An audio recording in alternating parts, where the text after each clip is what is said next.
Much further back in time than even time can bear to know, a planet in the distance of space was known as home to a manifold of beings, all intelligent in form, whose entire living planet would communicate as one. The beings were of 8 divides, no better in each way, but each would do its part to guide their planet into space, as fire beings baked the earthly people into clay. People made of time and space would form day by day. Water brought the planet peace, a fluid, easy kind. Air would filter through the cracks and whistle over time. Then beings of pure light would then illuminate the earth, and beings of pure holy sound would herald in the universe. Their planet hung in space between the 9th and 7th verse, between the realms of action and perception in the linear. These beings hung in space without a coil, corpse or form, but lived to tell the progress of the earthly bodied ones. In turn their earthly bodies would give reverence and song, and use their earthly bodies to give elements a home. So beings of pure light would inside them make them strong, or time would feed upon them and turn warm hearts stone. Do you remember in the time before we died, when you and I made love beside a nebula of light, and slipped into the distance to be married off as lovers with no name, of burning ice and liquid flame? Do you recall there was a place that we once met, that's long destroyed and hasn't been discovered yet, but someday soon we'll be returning to the planet with no name, where someone said we all once came from?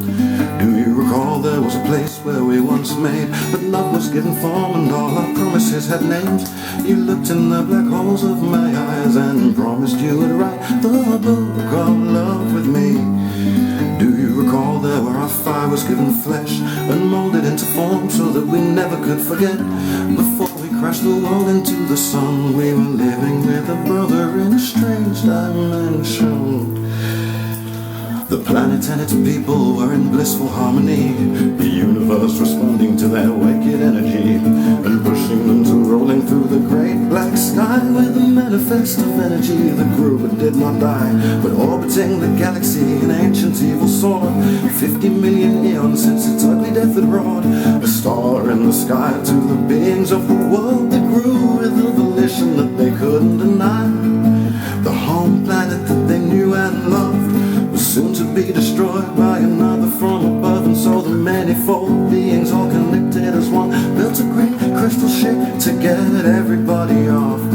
The ship consumed the earth 1,000 miles high, a giant formed of stone filled with these elemental kind. But as they all prepared to drive their planet into space, the scientist came in with a sad look upon his face, and he said, we can travel through space, we can travel through time, we can travel through the matter and the minds. I push through to the beautiful blue, but I don't know what will happen when we slip through the void. We can lift up the veil and tune in, put the needle on the wax when time begins, and then swim through the beautiful blue, but there's no way of knowing what will happen when we slip through the void. Slipping through the wet cracks of light and matter first, they pushed with sonic hyperdrive into the sonic bus. Then 1,000 screams resounded when they hit the starburst. For the people of pure light and sound, they rippled and dispersed.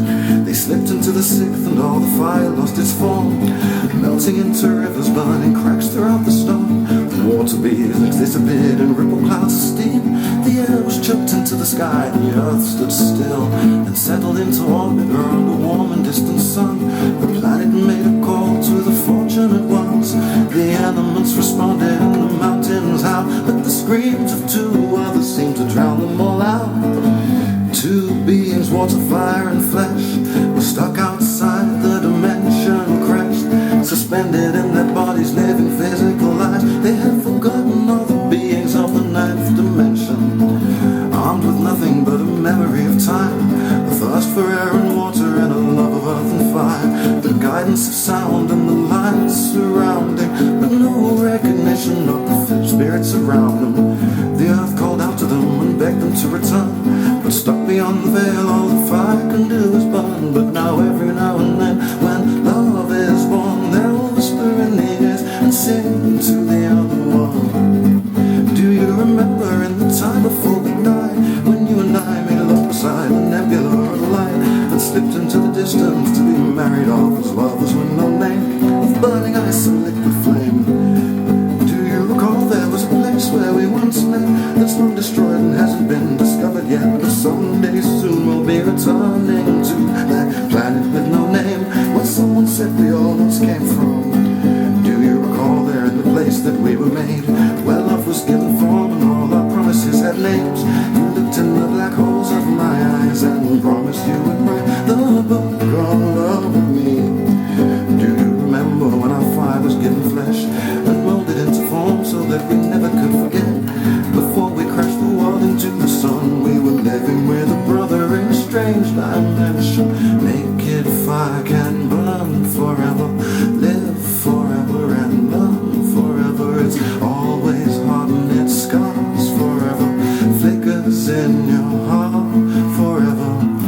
Pure water can flow forever, run forever and know forever. It'll always rain on our souls together, run through our veins forever. Well, this earth will wait forever and silently rotate forever. The breeze will always change forever, the winds will always send us home, but tender flesh will age and with sickness till it dies forever. Well, though life may feel hollow, well, no one could love life forever.